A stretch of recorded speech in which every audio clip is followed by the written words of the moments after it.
પ્રધાનમંત્રી નરેન્દ્ર મોદીનો આસામ પ્રવાસનો આજે બીજો દિવસ। પીએમ મોદીએ ગુવાહાટીમાં શહીદ સ્મારક ક્ષેત્ર આસામ આંદોલનના શહીદોને કર્યા નમન। પીએમબીવીએફસીએલ પરિસરમાં અમોનિયા યુરિયા ખાતર પરિયોજનાઓનું કરશે ખાતમુહૂર્ત।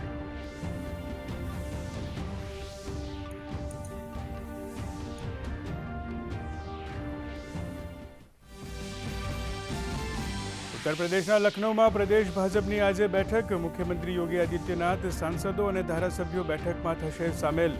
એસઆઈઆર પ્રક્રિયામાં ભાગ ન લઈ શકનારા વોટર્સ પર થશે મંથન।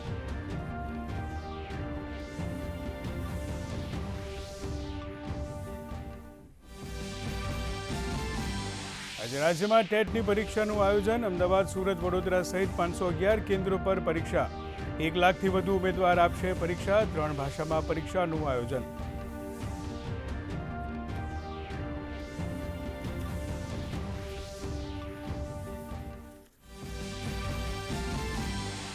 અમદાવાદના જાહેર પરિવહન ક્ષેત્રે નવો ઇતિહાસ રચાયો।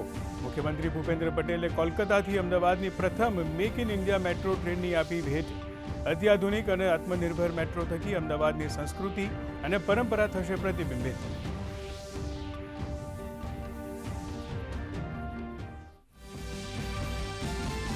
દિલ્હી એનસીઆર સહિત સમગ્ર ઉત્તર અને મધ્ય ભારતમાં શીત લહેર। ઠંડી અને ગાઢ ધુમ્મસથી જનજીવન ખોરવાયું। જમ્મુ કાશ્મીરમાં બરફ વર્ષા થઈ સહેલાણીઓમાં ખુશી।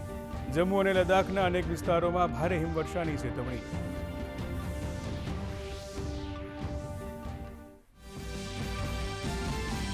રાજ્યમાં કડકડતી ઠંડીનો થશે અહેસાસ। આગામી 24 કલાક બાદ તાપમાનમાં 2 થી 3 ડિગ્રીનો થશે ઘટાડો।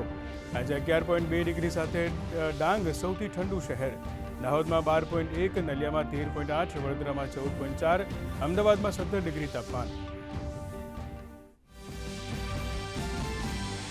યુક્રેન પર વાતચીત માટે અમેરિકા અને રશિયન અધિકારીઓની અમેરિકામાં મુલાકાત। ત્રણેય દેશના નેશનલ સિક્યોરિટી એડવાઇઝર સાથે રજૂ કરાયો ત્રિપક્ષીય બેઠકોનો નવો વિશેષ પ્રારૂપ।